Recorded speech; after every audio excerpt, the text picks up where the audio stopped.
Olá, pessoal dos nonos anos, como estão vocês? Eu espero que bem. Aqui é o professor Gustavo falando e nós vamos então retomar com as nossas aulas de História, certo? Como vocês sabem, nos nonos anos, normalmente nós estudamos o século XIX, o final do século XIX e ao longo do século XX e século XXI, certo? Então nós vamos ver ali a questão da proclamação da República, o momento do pós-abolição da escravatura no Brasil, nós vamos ver também como é que se deu o processo da Primeira e da Segunda Guerra Mundial, certo? Nós vamos ver a Revolução Russa, ok? Nós vamos ver o movimento pelos direitos civis nos Estados Unidos, tudo bem? Então, isso são todos os elementos que vão ser estudados agora no nono ano, que devem ser estudados por vocês no nono ano. E nessa nossa retomada aqui das aulas, por esse meio virtual, nós vamos falar hoje especificamente sobre o momento do pós-abolição, certo? O momento da história do Brasil em que a escravidão chegou ao fim e como é que ficou a situação da população negra, certo? Da população negra brasileira depois que a escravidão acabou, certo? Lembrando que o final da escravidão no Brasil ele se dá em 1888 por meio da Lei Áurea. Então é apenas praticamente no final do século XIX que o Brasil vai deixar de ser um país escravista, certo? Vai deixar de ter como principal forma de mão de obra a mão de obra compulsória escrava, né, negra, certo? Então, mas o que aconteceu com essa população? O que aconteceu então com os negros no Brasil depois que eles foram libertados? É isso que nós vamos ver nesta aula de hoje. Pois bem, antes de começarmos a falar realmente do pós-abolição, antes de falarmos sobre como era a situação da população negra no Brasil depois que a escravidão acabou, nós temos que fazer um pequeno retrospecto. Temos que ver como foi que o Brasil conseguiu acabar com a escravidão dentro do seu território. Tivemos alguns fatores. Entre eles, houve a pressão internacional. Países como a Inglaterra fizeram pressão econômica para que o Brasil acabasse com a escravidão negra dentro do seu território, certo? Além disso, havia também a pressão interna. Os próprios negros escravizados, eles se revoltavam. No século XIX ocorreram várias revoltas dentro do Brasil de escravizados que tentaram ganhar a liberdade. Tá? E também ocorria vira e mexe de um escravizado fugir, matar o seu senhor, certo? Tentar ganhar a liberdade de alguma maneira. Então havia também um medo dentro do Brasil das elites, dos proprietários de escravos, da elite branca, de que a massa de escravizados se revoltasse e acabasse tomando a sua liberdade à força. Então nós temos aí já estes dois fatores. Além disso, havia o movimento abolicionista dentro do Brasil. O que era o movimento abolicionista? Era um movimento de pessoas que lutavam para acabar com a escravidão. Este movimento ele teve início na Europa, certo? Com a participação de pessoas de todas as classes sociais, padres, intelectuais, médicos, comerciantes, juízes, várias pessoas, certo? Filósofos, todos os tipos de pessoas que discursavam em prol da liberdade dos africanos, em prol da liberdade dos escravizados, certo? Então, este movimento ele teve origem na Europa, mas ele conseguiu chegar ao Brasil. Um dos expoentes deste movimento negro aqui no Brasil foi justamente Maria Firmina. Maria Firmina, ela era mulher, negra e professora e escreveu este romance aqui ao lado, o romance Úrsula, onde ela faz críticas à condição do escravizado no Brasil, certo? Ela faz críticas à escravidão e ela mostra o quanto sofria os escravizados dentro da sociedade brasileira, certo? Então nós tínhamos aqui no Brasil autores como a Maria Firmina que criticavam a condição da escravidão dentro do Brasil, sendo que essa obra de Maria Firmina, a Úrsula, ela é de 1859, muito antes, inclusive, de Castro Alves publicar o Navio Negreiro, certo? Então, nós temos todo um ambiente de intelectuais e de pessoas que criticavam a escravidão no Brasil e que se dispunham a mostrar as mazelas e o sofrimento que trazia a escravidão para o povo negro dentro do próprio país, dentro do próprio Brasil, inclusive em Pernambuco. Em Pernambuco, nós tínhamos o Clube do Cupim, certo? Que era uma associação que reunia pessoas que eram contra a escravidão, certo? Pessoas que eram do movimento abolicionista. Então, Pernambuco também estava envolvido nessa luta para acabar com a escravidão negra, certo? Dentro do Brasil. E é este movimento que vai levar ao fim da escravidão dentro do Brasil. Graças à pressão, então, do movimento abolicionista e também às pressões externas, uma série de leis vão ser aprovadas e que vão levar ao fim da escravidão no Brasil. E que leis são essas? Primeiramente, nós temos a Lei Eusébio de Queiroz, de 1850. E o que é que dizia essa lei? A Lei Eusébio de Queiroz, ela punha fim ao tráfico negreiro, certo? Ao tráfico de escravizados da África para o Brasil, ok? Depois nós vamos ter a Lei do Ventre Livre, de 1871, que dizia que todos os filhos de mulheres escravizadas estavam livres. Porém, essa lei ela tem uma restrição muito grande, porque essas crianças elas só estariam livres depois que elas pagassem aos senhores, aos donos, ou então o governo pagasse aos donos uma indenização pelos gastos que ele teve durante a infância daquela criança. Então, na prática, quando a criança já tinha idade para trabalhar, ela teria que trabalhar para pagar as custas que o senhor teve. Então, praticamente nenhuma criança chegou realmente a ser libertada por essa lei do ventre livre. Tudo bem?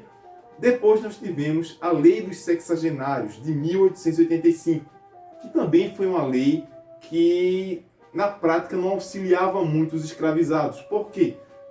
A Lei dos Sexagenários ela libertava todos os escravizados com mais de 65 anos.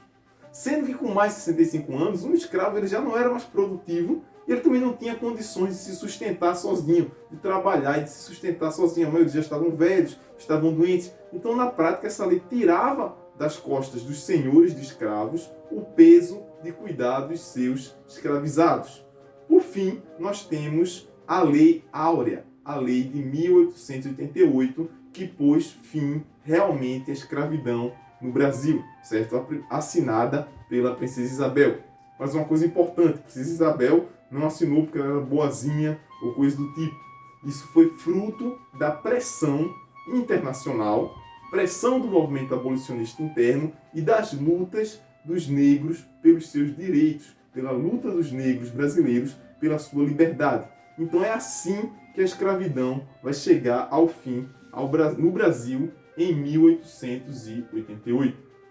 Mas o que aconteceu então com a população ex-escravizada, com a população negra no Brasil no pós-abolição, depois de 1888? Inicialmente houve uma euforia muito grande, né? As pessoas ficaram muito felizes, pois afinal tinham acabado de conquistar a sua liberdade e estavam muito felizes com aquela situação. Depois eles começaram a abandonar as fazendas onde eles eram escravizados, porque afinal eles tinham sofrido muito ali e também havia o medo de que eles fossem reescravizados, de que eles fossem presos novamente.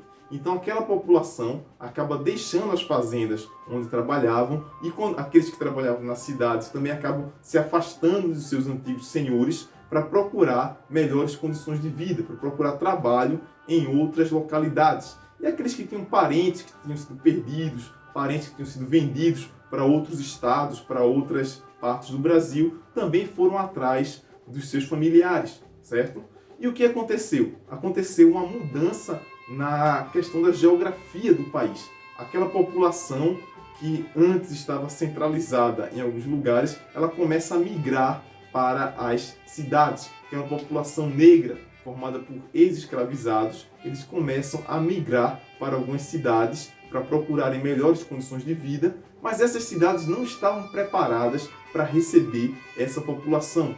E acaba surgindo, então, a origem do fator que nós conhecemos hoje como as favelas, certo? Então começa a surgir na periferia das cidades, certo?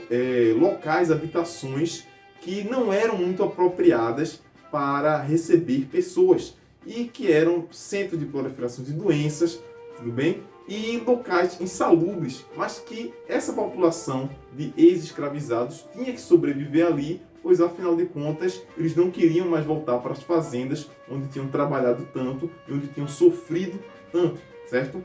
Um dos livros que aborda esse fenômeno é justamente o livro de Aloysio de Azevedo, publicado em 1890, certo? E que fala justamente sobre a questão dos cortiços, tá? É este livro aqui, O Cortiço, e que vocês podem ler nessa versão, que é uma versão em história em quadrinhos, mais apropriado para os mais jovens, tá? Mas deixo logo de aviso que não é uma obra que conta uma história bonita, que conta uma história cheia de floreios, tá?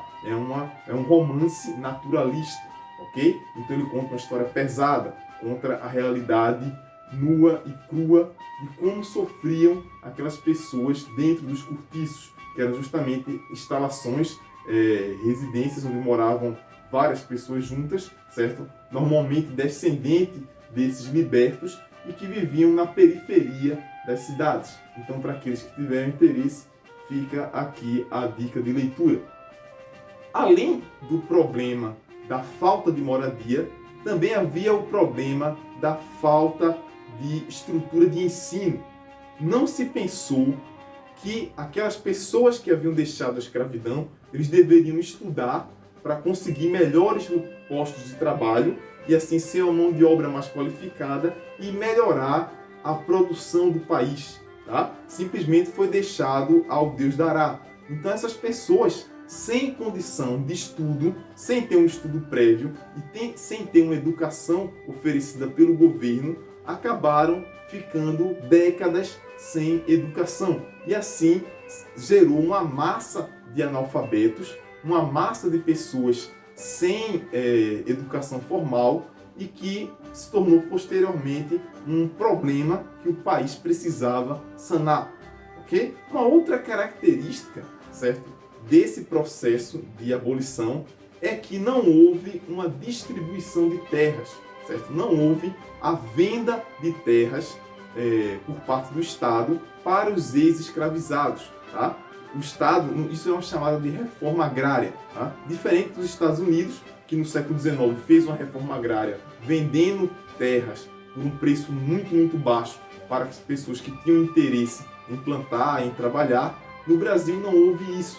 Então, aquela população escravizada, sem poder comprar terras, sem ter acesso à educação, eles acabam se dirigindo para as cidades e vivendo na periferia das cidades, ali nos cortiços, e depois dando origem às favelas, certo?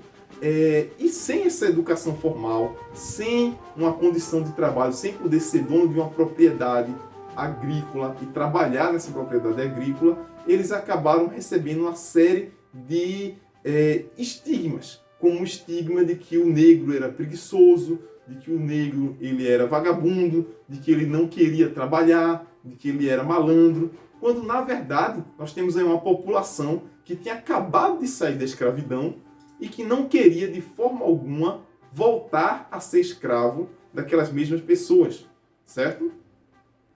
Justamente por ter esse estigma de insubordinado, de malandro, de vagabundo, que várias práticas da cultura afrodescendente brasileira, da cultura negra brasileira, acabaram sendo proibidas, certo? Dentro das leis brasileiras, tá? Uma dessas práticas foi justamente a capoeira. A capoeira, que é uma mistura de luta e dança, como vocês podem ver aqui nessa imagem ao lado, e que hoje caracteriza uma prática cultural muito importante dentro do Brasil, ela já foi criminalizada, ela já foi proibida dentro do próprio Brasil. pois era considerada uma prática violenta e algo que era próprio dos escravizados, dos negros. E isso só acabou em 1930, quando Getúlio Vargas, o então presidente, ele recebe um capoeirista, certo?